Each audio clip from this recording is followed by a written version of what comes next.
बहुत बड़ी और अहम खबरें आज के प्रोग्राम में देने वाला हूं, इसलिए आपसे दरख्वास्त ये करूंगा कि प्रोग्राम को आखिर तक देखिएगा। क्या कुछ हो रहा है, किस तरीके से हो रहा है, ये तमाम अहम मामलात आपके सामने रखने वाला हूं। तो इसलिए सीट बेल्ट बांध लीजिए, घबराइए नहीं और प्रोग्राम को देखना शुरू कीजिए आखिर तक। सबसे अहम और सबसे पहली खबर दे रहा हूं, इस वक्त जो सबसे बड़ा मामला इस वक्त शायद पाकिस्तान की सियासत में चल रहा था वो इमरान खान के सेहत के हवाले से था। गुज़िश्ता दिनों उनकी बल्कि बहन ने जो मुलाकात की उज़्मा खान साहिबा ने, उसके बाद ये तो बातें दुरुस्त साबित हुई कि जनाब इमरान खान साहब बिल्कुल सेहतमंद है। अलबत्ता वहां जो बयानात सामने आए, उस बयानात के बाद एक नई स्टोरी सामने आई। सोशल मीडिया पर एक खत इंडिया की हुकूमत की तरफ से वायरल चल रहा है कि जिसमें ये दरख्वास्त की जा रही है या बल्कि जिसमें ये मुतालबा किया जा रहा है कि इमरान खान को रिहा किया जाए। क्या ये खत दुरुस्त है या नहीं है, या फिर ये सिर्फ फैलाया गया खबर है? हमने इस खबर के हवाले से जांच पड़ताल शुरू की तो हमें मालूम हुआ कि ये एक फेक लेटर जारी किया गया है और ये फेक यानी कि एक झूठा खत है इंडिया की तरफ से कि जिसमें ये दरख्वास्त या ये मुतालबा सामने आ रहा है कि इमरान खान को रिलीज किया जाए। ये एक बड़ी खबर थी, लेकिन क्योंकि आजकल तहरीक इंसाफ ज्यादातर इनके रहनुमा, उनकी इमरान खान की बहन है, इंडियन मीडिया पर बदस्तूर नजर आ रही है, तो इस तरह की गुफ्तगू का सिलसिला जाहिर है वहां से सामने आया था। मगर उसके बाद एक और बात सामने आई और बार बार अब क्योंकि मुलाकातों का सिलसिला नहीं चल रहा था तो हुकूमती तर्जुमानों की तरफ से ये बयान सामने आ रहा था, क्योंकि वो जो मुलाकातें करवाई जाती है उस मुलाकात के आने के फौरन बाद यहाँ पर प्रेस कॉन्फ्रेंस की जाती है और प्रेस कॉन्फ्रेंस के बाद इमरान खान की ट्वीट आ जाती है, जो कल भी आई। यानी कि उज़्मा खान साहिबा से मुलाकात के फौरन बाद इमरान खान की एक ट्वीट आई जिसमें उन्होंने पाकिस्तान की मौजूदा एस्टैब्लिशमेंट के मुतालिक अच्छे कलमात अदा नहीं किए और पाकिस्तान के मौजूदा निजाम के मुतालिक भी उन्होंने कई सवालात उठाए। उसके बाद से हुकूमत की तर्जुमानों से ये बार बार कह रहे थे कि ये जो बयानात का सिलसिला है उसे हर सूरत में बंद किया जाए। फैसल वावड़ा साहब आमतौर पर जब कभी भी बयान देते हैं तो दो सूरतें होती हैं। नंबर वन, उनके बयान को हमेशा जोड़ दिया जाता है किसी ना किसी तौर पर पाकिस्तान के मुक़तदरा हल्कों के साथ, और ये तस्वुर किया जाता है कि शायद सियासतदानों के अंदर ये वो वाहिद सियासतदान तस्वुर किए जाते हैं कि जिनका ताल्लुक पाकिस्तान के मुक़तदरा हल्कों के साथ बहुत ज्यादा है और वो बयान देते हुए भी झिझकते नहीं और वो बात को कह देते हैं। तो जो अभी दूसरी उनकी खासियत है कि वो बयान को दे देते हैं। आपको याद होगा कि एक वक्त ऐसा भी था कि फैसल वावड़ा साहब इमरान खान साहब के जमाने में वहां आए थे और उस वक्त इमरान खान साहब की बहुत ज्यादा उनकी पार्टी में शामिल थे और उनके मुताल्लिक की गुफ्तगू किया करते थे। तो एक ARY के प्रोग्राम ने बाकायदा वो एक जूता लाए थे और जूता लाकर उन्होंने टेबल पर रख दिया था और फिर कहा था कि जनाब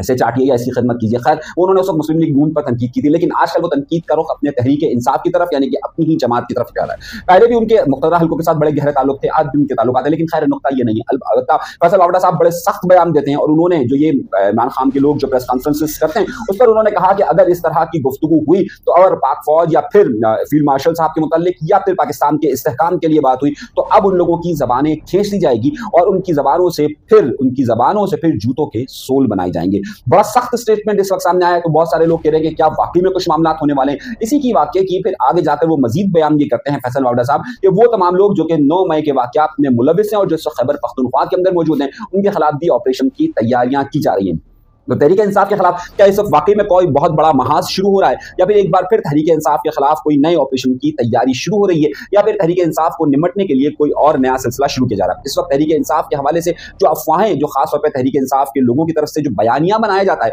उसमें अभी भी उन्हें काफी हद तक कमांड हासिल है। बहुत सारे ऐसे मामला जो कि पाकिस्तान की सिक्योरिटी के हवाले से होते हैं, पाकिस्तान के मुतल्लिका हल्कों के हवाले से होते हैं, उसमें खासतौर पर PTI के वो लोग जो कि बाहर बैठे हुए हैं वो जरा बहुत कुछ बयान कर देते हैं और जाहिर इस वक्त वो बाहर होने की वजह से उन पर कोई इस तरीके का कंट्रोल नहीं हो सकता है और वो कंट्रोल ना होने की वजह से वो जो चाहते हैं बोलते हैं। लेकिन लगता यूं है कि सारे मामलों के अंदर तहरीक इंसाफ पर निगाहें एक बार फिर ज्यादा बढ़ चुकी हैं। एक और मामला बहुत ज्यादा जो संगीनियत इख्तियार करता जा रहा है बल्कि जिसे संगीन बनाया जा रहा है या बताया जा रहा है वो यह है कि अभी तक पाकिस्तान एक नोटिफिकेशन क्यों नहीं आया। अच्छा, वो जो नोटिफिकेशन की बात की जा रही है मैंने आपसे पहले कहा कि उससे पाकिस्तान में मौजूद आला ओहदों या हुकूमत के हवाले से कोई बड़ी बात तस्वुर नहीं की जा रही है। मौजूदा हुकूमतों में इतनी ज़ाहिर वो नहीं है कि वो उस पर कोई बगावत हमला कर सके या उस पर ना करने की कर सके कि इंटरनल इशूज़ हैं और ये शायद जल्द हल हो जाएंगे। उसका शायद पाकिस्तान की आवाम के साथ कोई इतना बड़ा गहरा मामला नजर नहीं आ रहा है। खैर उस सारी सूरत हाल के बावजूद भी कंट्रोल एंड कमांड तो ज़ाहिर वहीं पर मौजूद है। ये हो गया खबर का पहला हिस्सा। अब आइए दूसरी बड़ी खबर की तरफ, और दूसरी बड़ी खबर में जो आपको देने वाला हूं वो बहुत ही ज्यादा अहम है। जिस तरह मैंने आपसे कहा कि इस वक्त हुकूमत की इत्तेहादी जमातें अपने आप को बड़ा फूंक फूंक के चल रही है और वो कोशिश ये करती है कि किसी भी तौर पर पाकिस्तान के मुक़तदरा हल्कों या पाकिस्तान के ताकतवर हल्कों के साथ किसी तसादुम की कैफियत में न आ जाए। पाकिस्तान में एक बार फिर सूबों की तश्कील के हवाले से बात बहुत ज्यादा शिद्दत इख्तियार करती जा रही है और खुसूसी तौर पर सिंध के अंदर 3 सूबों का मुतालबा बहुत ज्यादा सामने आ रहा है। आज बिलावल भुट्टो जरदारी साहब जो कि पाकिस्तान पीपल्स पार्टी के चेयरमैन है, मौजूदा हुकूमत के इत्तेहादी हैं, वो एक तकरीब में मौजूद थे और वो तकरीब थी आज SIUT के को जो एक होटल दिया गया है, जो एक बड़ा प्लाजा था, वो यहाँ पर SIUT को दिया गया, अदीब रिजवी साहब को दिया गया, एक अच्छा अमल है। वहां पर बिलावल भुट्टो ज़रदारी साहब तकरीर में करने के लिए आए थे। अब उन्होंने बड़ा ही गेम खेला और गेम खेलकर उन्होंने कहा कि यहाँ पर बहुत सारी बातें हो रही हैं सूबों के इख्तियारात के हवाले से। दरहकीकत उन्होंने जानबूझ के सूबे के मुतालबे का जिक्र नहीं किया, बल्कि उन्होंने कहा सूबों के इख्तियारात के हवाले से। तो देखिए हमने सेहत में कितना काम किया है, और सेहत जब हम ज़ाहिर सेहत को लेने की बात कर रहे हैं तो कैसे हो सकता है, जब से सूबे के पास आया है तो ज़ाहिर सेहत का शोबा बहुत ज़्यादा तरक्की कर रहा है, ये उन्होंने बातें। और सूबे के दरहकीकत उस सारे मेन बात की जो उसके सूबों की तश्कील होगी या नहीं होगी, उसके हवाले से उन्होंने कोई बात नहीं की। अलबत्ता सिंध के कई कॉम्प्रेस रहनुमा और आज मुर्तज़ा जद्दोई साहब ने भी कहा कि अगले 10 दिन के अंदर कोई बड़ी तब्दीली रूनुमा हो सकती है, और उसमें सूबों के मुतालबे के साथ साथ सूबों के हवाले से यानी कि सिंध की तकसीम के हवाले से भी ये बात कही जा सकती है। सिंध के हवाले से, इस हवाले से काफ़ी जो सिंध के दीगर अजला हैं वहाँ पर इस सूबे के मामले में काफ़ी लोगों को इमोशनल किया जा रहा है। और इसी हवाले से एक नई चीज़ भी सामने आई है, सिंधी कल्चर डे मनाया जा रहा है, और सिंधी कल्चर डे 7 दिसंबर को मनाया जा रहा है। मैंने आपसे ये बात पिछले प्रोग्राम में कही थी कि इस हफ्ते में एक बड़ा इवेंट होने वाला है और उस पर सबकी निगाहें। लगता यूं है कि शायद इवेंट सरकारी सरपरस्ती में हो रहा है, और सरकारी सरपरस्ती का नतीजा मैं आपको बता रहा हूं कि इस वक्त सिंध के कई अजला के अंदर सरकारी स्कूलों के अंदर बाकायदा एकता डे यानी कि यकजहती के दिन के हवाले से मुख्तलिफ इवेंट्स रखे जा रहे हैं, और सरकारी स्कूलों के अंदर मुख्तलिफ सिंधी कल्चर डे के प्रोग्रामों को रखा जा रहा है। मैं आपको कई तस्वीरें दिखा सकता हूं, कई आपको फुटेजेस दिखा सकता हूं कि जहां पर ये हो रहा है। तो क्या सिंधी कल्चर डे इस वक्त सिंध हुकूमत ने बाकायदा सरकारी सतह पर मनाने का फैसला किया है कि जिसकी वजह से मुख्तलिफ सरकारी स्कूलों के अंदर भी ये इवेंट हो रहे हैं, और यहीं पर मुख्तलिफ कौम परस्त रहनुमाओं ने सारी मूवमेंट्स को कराची की तरफ मूव करने का फैसला किया है। क्योंकि कराची को सूबा बनाने की बात हो रही है तो इत्तलात ये मौसूल हो रही है कि 7 तारीख को और 6 तारीख की रात को और 7 तारीख को मुमकिना तौर पर बहुत बड़ी रैली को कराची में दाखिल किया जाएगा, और वहां पर तमाम लोगों को कराची मूव करने की बात की जा रही है, और इसीलिए उसका नाम भी इन्होंने एकता यानी कि यकजहती के दिन के तौर पर किया। आमतौर पर इसे सिंध कल्चर डे कहा जाता है, लेकिन अब इसे एकता के नाम पर कहा जा रहा है। तो अब इस हवाले से काफी जो सिक्योरिटी की सूरत हाल है, पिछली बार भी आपको मालूम होगा कि शारा फैसल पर पुलिस और मुजाहिरीन के दरमियान एक तसादुम की कैफियत हुई थी, तो इस बार भी इस सारी सूरत हाल को देखा जा रहा है कि मामला कहां जाएंगे। जहां ये मामला शिद्दत इख्तियार करते जा रहे हैं, वहीं पर एक और नई सूरत हाल और एक नई चीज सामने आई है, और वो ये बात सामने आई है कि अब से पहले इस वक्त एमक्यूएम का एक अपना एक मिजाज रहा है, यानी कि एमक्यूएम लंदन में या एमक्यूएम का जो अपना एक मिजाज रहा है वो ये रहा है कि यहाँ पर एमक्यूएम की तरफ से जो कोई भी बैनर्स लगाए जाते हैं ये मरकजी पॉलिसी के तहत ही लगाए जाते हैं। ऐसा नहीं हो सकता कि एमक्यूएम के कोई कारकुन या किसी इलाके के अंदर जो बैनर्स लगे और वो एमक्यूएम की पॉलिसी के गाइडलाइन के मुताबिक ना हो। पिछले कुछ दिनों से ये बात देखी जा रही थी कि एमक्यूएम लंदन की तरफ से यानी कि अल्ताफ हुसैन साहब की तरफ से जहां आसिम मुनीर साहब की हिमायत में बयानात की बातें हो रही थी, वहीं पर मुख्तलिफ जगहों पर जो चॉकिंग हो रही थी उसमें पाक फौज हमारी जरूरत है और फिर अल्ताफ हुसैन हमारी जरूरत है, ये 2 बातें लिखी जा रही थी और ये मुख्तलिफ चॉकिंग्स भी की जा रही थी। अब एक नया मजहर सक्खर के अंदर पेश आया, और सक्खर के अंदर वहां पर बाकायदा जनरल आसिम मुनीर साहब और अल्ताफ हुसैन साहब की तस्वीरें एक साथ दी गई है। बहुत सारे लोग इसे इस बात से तशरीह दे रहे हैं कि क्या इनके मामला क्या चल रहे हैं या क्या कोई नई बातों की तरफ है। अल्ताफ हुसैन साहब ने भी इस बारे में इशारे दिए कि जल्द वो कोई बड़े प्रोग्राम की तरफ जा रहे हैं। तो क्या वाकई में किसी बड़े प्रोग्राम की तरफ जा रहे हैं और कोई मामला हो रहे हैं या नहीं हो रहे, या सिर्फ ये वन साइडेड या यकतरफा। मेरा जुमला सुनिएगा, मैं फिर दोहरा रहा हूं, क्या ये यकतरफा मामला है या नहीं है। इस वक्त सूबे के हवाले से जो मामला चल रहे हैं उसमें जिस तरीके से मुख्तलिफ सिंधी कॉन्फ्रेंस और जिस तरह मैंने आपसे पहले कहा कि पाकिस्तान पीपल्स पार्टी का झुकाव इस वक्त कुछ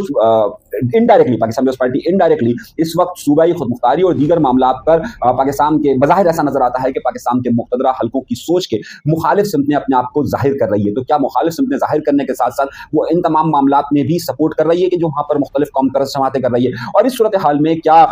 यहाँ पर से उस सोच की हिमायत में कि जो मुख्तदरा हल्के की सोच है, उस सोच में क्या यहाँ पर कुछ इसी सोच को या इसी तब्दीली को देखते हुए क्या अल्ताफ हुसैन साहब की एक्टिविटीज में इजाफा हुआ है, और जिस तरह के बैनर्स उस तरह के इजाफा हुआ है। मैं ये लफ्ज़ इस्तेमाल कर रहा हूँ देखते हुए। मैंने फिर कहा कि अभी तक ये बात क्लियर नहीं है कि ये वन वे है या 2 वे ट्रैफिक है, ये वन वे है दोनों तरफ से या वन वे एक तरफ से, या लेकिन बहरहाल ये तब्दीली तब्दीलियों की तरफ मैं इशारा कर रहा हूं कि जो पॉलिसियां तब्दील हो रही हैं या पॉलिसियां बज़ाहिर तब्दील होती हुई नजर आ रही है, क्या उनका हकीकत से भी कोई ताल्लुक है या नहीं है। ताहाल ये बातें सारी कुछ भी क्लियर नहीं है इसमें। मैंने आपसे पहले कहा था कि अगर ये सूरत हाल होती या ये ट्रैफिक 2 तरफा होता तो फिर किसी न किसी तौर पर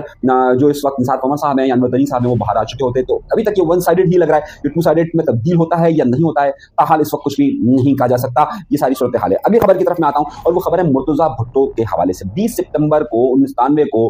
मुर्तज़ा भुट्टो साहब जो कि उस वक्त की वज़ीर आज़म मोहतरमा बेनज़ीर भुट्टो साहिबा के भाई थे, सगे भाई थे, और उनका कत्ल उनकी रिहाइशगाह के बाहर हो जाता है। आज 29 साल हो गए और अब तक इस मुकदमे में किसी को भी सजा नहीं हो सकी है। और अब मामला ये हुआ कि आज जब मैं ये प्रोग्राम रिकॉर्ड कर रहा हूं यानी कि 3 दिसंबर का दिन है, और 3 दिसंबर के दिन भी आपको आज भी इस केस की समाअत सिंध हाई कोर्ट के अंदर चली। आप सोचिए कि इस मुल्क के अंदर इंसाफ उस वक्त की वजीर आजम और गुज़िश्ता कई 17 सालों से पाकिस्तान पीपल्स पार्टी सूबे के अंदर हुकूमत में है, और अब तक जो है वो मुर्तज़ा भुट्टो के कत्ल का मामला हल नहीं हो सका। सब लोगों को मालूम है कि फायरिंग कहां से हुई, किस तरीके से हुई, किसने की और क्या मामला हुआ। आज अदालत में ये मामला इंतहाई अहमियत अख्तियार कर गया और जहां पर वकला ने यह कहा कि जनाब इस मुकदमे में जो लोग थे उनमें से अक्सर तो अब इस दुनिया के अंदर नहीं रहे। 29 साल हो चुके हैं, आइंदा 20 साल 25 साल 30 साल पता नहीं कितने 100 साल के बाद इस मामले का फैसला होगा। मुर्तजा भुट्टो साहब की जो बेटे और बेटी हैं उन्हें भी सियासत में आना था, लेकिन वो सियासत में उन्हें पार्टी बनाने का ऐलान करना था, लेकिन बाद में फातिमा भुट्टो की रेजिस्टेंस की वजह से या मना करने की वजह से ये पार्टी बन नहीं सकी। और अब जो है वो मामला ये है कि अभी तक ये 29 साल गुजरने के बावजूद भी इस केस को आगे बढ़ता हुआ कोई महसूस नहीं कर रहा। अब लगता यूं है कि अगले 10 15 20 साल में ज़ाहिर हर शख्स को इस दुनिया से जाना है और उसमें जो गवाह कुछ जो बच गए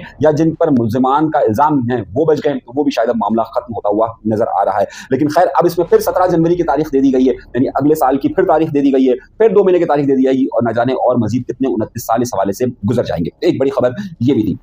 फिर एक और मामला बहुत ज्यादा अहमियत अख्तियार कर गया था कि एमक्यूएम का जो जलसे थे, एमक्यूएम को 30 जलसे करने थे और खासतौर पर इन्होंने पहला जलसा सुरजानी के अंदर 8 नवंबर को किया, उसके बाद उन्होंने अगला जलसा 30 नवंबर को किया। उसके बाद जो शेड्यूल था या जो बताया गया था उसके मुताबिक इन्हें अगला जलसा 15 दिसंबर को करना था और वो 15 दिसंबर का जलसा इन्हें औरंगजेब टाउन के अंदर करना था। लेकिन ताहाल अभी तक इस हवाले से कोई बाज़ाब्ता ऐलान नहीं किया गया और ना ही इस हवाले से कोई तैयारियां सामने आ रही है। आखिर क्या एमक्यूएम भी किसी पॉलिसी शिफ्ट का इंतजार कर रही है या फिर क्या मामला की तरफ इशारा कर रही है? दूसरी तरफ एमक्यूएम पाकिस्तान और पीएसपी के दरमियान भी जो मामला थे वो अब सख्त खाने की नजर हो रहे हैं और वो भी कुछ लोग इस्लामाबाद की तरफ देख रहे हैं, कुछ लोग कराची के अंदर देख रहे हैं, कुछ लोग सिंध के अंदर देख रहे हैं, कुछ लोग कहीं और देख रहे हैं। तो अभी भी वो मामला किसी और तरफ ही जाता हुआ नजर आ रहा है। ताहाल अभी तक उस मामले में भी कोई बड़ी पेशरफ नजर नहीं आ रही है। अगली खबर उससे एक और अहम खबर है कि एक बड़े मारूफ मजहबी स्कॉलर है, अल्लामा तो पता नहीं बहुत सारे लोग अल्लामा कहने पर जाते हैं, जिस किसी के पास इल्म होता है वो अल्लामा हो सकता है, लेकिन हमारे यहाँ तो जो सर्टिफिकेट जिसके पास हो उसी को अल्लामा कहा जाता है। खैर एक बड़ा एक अहम नाम इंजीनियर मोहम्मद अली मिर्जा का था। मोहम्मद अली मिर्जा साहब जो है वो बड़ा नाम तस्वुर किए जाते हैं मजहबी स्कॉलर के हवाले से। मैं स्कॉलर कह रहा हूँ, बहुत सारे लोगों को उन पर बहुत सारे एतराज़ात हो सकते हैं, बहुत सारे लोग मुख्तलिफ, हमारे यहाँ मसालिक का मामला होता है, नजरियात का मामला होता है, तो बहुत सारे लोगों को उनके ऊपर इख्तलाफात है और जाहिर सी बात है खासतौर पर सोशल मीडिया आने के बाद और इंजीनियर मोहम्मद अली मिर्जा के मुख्तलिफ लोगों को मुख्तलिफ इशूज़ पर बयानात की वजह से वो काफी कंट्रोवर्सी का भी शिकार रहे हैं। पिछले दिनों एक बयान के बाद उन्हें उन पर जो है वो दफात का निफाज किया गया था, उन्हें हिरासत में पहले लिया गया, फिर उनको उनके ऊपर FIR दर्ज हुई और बाद में उनको गिरफ्तार कर लिया गया। उसके बाद इस्लामी नजरियाती काउंसिल ने भी कुछ उनके खिलाफ मुनासिब बयान नहीं दिया था, लेकिन पिछले दिनों हाईकोर्ट ने इस्लामी नजरियाती काउंसिल के बयान को रद्द कर दिया था और आज उनकी बाकायदा जमानत हो चुकी है। यानी इंजीनियर मोहम्मद अली मिर्जा की आज जमानत हो गई है। अब फिर कोई नया रुख शुरू हो जाएगा और फिर कोई नया मामला शुरू हो जाएगा, लेकिन ये एक बड़ी पेशरफ्त है। पिछले दिनों के अंदर कुछ बड़े अहम फैसले हुए हैं और उसमें इंजीनियर मोहम्मद अली मिर्जा साहब की रिहाई एक बड़ा अहम नुकता तस्वुर किया जा रहा है। खैर अब तक की ये बड़ी बड़ी खबरें थी, मजीद खबरें हम आपको अगले प्रोग्राम के अंदर देंगे। सबसे अहम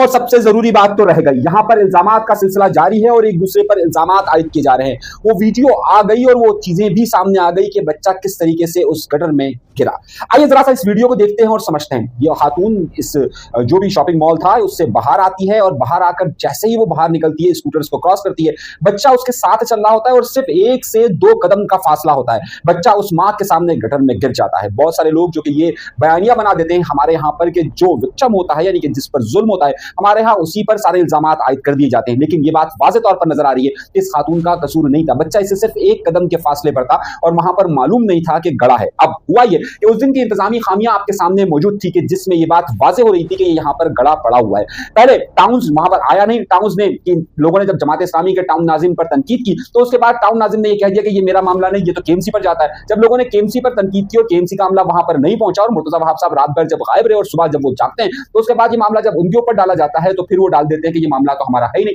यानी कि मुर्तजा वहाब साहब सारा मामला शर्जील इनाम नेमन की तरफ डालने की कोशिश करते हैं, वो नहीं डालते, लेकिन कुछ उनके जो बयानिया देने वाले लोग होते हैं वो डालते हैं। वो कहते हैं ये तो BRT मंसूबे की तरफ से ये मामला था और ये तो BRT मंसूबा तो शर्जील इनाम नेमन साहब का है, वजीर ट्रांसपोर्ट का है, वजीर बल्दियात का है, तो फिर ये तो सारे मामला उनकी तरफ से हुए हैं, हमारी तरफ से तो कहीं हुए नहीं। ये जो उनके सपोर्टर जो होते हैं मुर्तजा वहाब साहब के, वो इस तरह की बात करना शुरू कर देते हैं। फिर वो दूसरा इल्जाम डाल देते हैं कि जो शॉपिंग मॉल था उसकी इंतजामिया का कसूर है कि उन्होंने गड़ा क्यों नहीं किया। शॉपिंग इंतजामिया जो है वो एक वीडियो जारी कर देती है जिसमें कहती है कि ये ढक्कन टूटा कैसे, वो डंपर वालों पर डाल देती है। दर हकीकत फिर कहानी खुलकर ये आती है कि जनाब डंपर वाला कसूरवार होगा। दर हकीकत के तमाम इदारे चाहे वो निजी हो या प्राइवेट हो, तमाम के तमाम इसके जिम्मेदार हैं। सबसे अव्वल बात, जब ये जगह KMC के अंडर में आती है उसका अमला वहां पर गुजर रहा होता है, क्या उन्होंने वो निगाह दौड़ाकर उसको ढक्कन को बंद करने की कोशिश की या नहीं की। ये बात अगर BRT मंसूबे पर डाली जाती है, टाउन नाजिम पर डाली जाती है तो सब इसके जिम्मेदार हैं, लेकिन मामला सारा ये कि आखिर में मामला सारा उसी डंपर पर आ जाता है कि डंपर नहीं है तोड़ा है। जहां पर ये एक दूसरे पर इल्जामात का सिलसिला नजर आता है वहीं पर अब एक और नुकता भी सामने आ रहा है कि सब एक दूसरे पर इल्जामात न सिर्फ उस नाहेली का डाल रहे हैं और सब अपनी सफाइयां देने में मसरूफ है, चाहे वो NGO के लोग हों चाहे दीगर लोग हों। NGO के लोग में खास तौर पर इस वक्त नाम आ रहा है जफर अब्बास साहब का। जफर अब्बास साहब ने आकर वहां पर बड़े बड़े दावे और बड़ी बड़ी बातें की और बाद में उन्होंने कहा कि जिस तरीके से फारूक सत्तार साहब की गाड़ी पर पथराव किया गया, फारूक सत्तार साहब को ये किया गया वो किया गया, लेकिन वो किसी तौर पर भी आपको पाकिस्तान पीपल्स पार्टी के खिलाफ उस तरीके से बयानियां बनाते हुए नजर नहीं आएंगे, और उसकी सबसे बड़ी वजह यह है कि इस वक्त पाकिस्तान पीपल्स पार्टी के कई प्रोजेक्ट्स में वो साथ में शामिल हैं। तो खैर, उस पर आप एनजीओ जाहिर है आप जाकर बड़ी बड़ी बातें करते हैं तो फिर लोग आपके सामने बात भी करते हैं और आपको सामने पूछा भी जाता है। अवाम मुश्तिल थी, फारूक सत्तार साहब वहां गए थे, उनके साथ जो कुछ भी मामला हुआ, जब कभी भी आप किसी भी हुजूम में जाते हैं तो यही मामला होते हैं। उस हुजूम में कोई भी जाता है, मुश्तिल अफराद होते हैं, तो जाहिर है वो अपना एक रिएक्शन देते हैं, तो ये बिल्कुल उन्होंने सही रिएक्शन दिया। और जब जाहिर है वहां पर टाउन नाजिम अपनी बेबसी का इजहार कर रहा हो कि जनाब मैं कुछ नहीं कर सकता, मैं कुछ नहीं कर सकता, एक तो वो लेट आए, उसके पास मशीनरीज मौजूद ना हो, फिर यहाँ पर डिस्ट्रिक्ट जो है वो यानी जो मेयर साहब हैं वो अपने आप को कहें कि जनाब मेरा क्या मामला है, मुझसे इस तरह के सवाल ना पूछे जाएं, और अगर यहाँ पर जफर अब्बास पूछा जाए तो वो दामन छाड़ दे। तो सब यहाँ पर एनजीओ से लेकर मुशीर से लेकर वजीर तक लेकर सब चीज के जिम्मेदार हैं, लेकिन कोई भी जुल्म की जिम्मेदारी कबूल नहीं करता। सब लोग अच्छे की जिम्मेदारी जरूर कबूल करते हैं, लेकिन जुल्म की जिम्मेदारी कोई भी कबूल नहीं करता। तो ये इल्जामात का सिलसिला इसी तरीके से चलता रहेगा। हम फिर एक और लाश का इंतजार करेंगे, फिर हम नोहा करेंगे और फिर हम खामोश हो जाएंगे। लेकिन ये नोहे अब बंद कर हर सूरत में ये बात का सवाल का जवाब हुक्मरानों को देना चाहिए। आप देखिएगा 2 दिन के बाद उस मासूम का तो जान से चला गया, उसकी माँ की गोद जो है वो उजड़ गई, लेकिन यहाँ पर हुक्मरानों को आराम से सोएंगे और आराम से सोएंगे और आराम से हुकूमत करते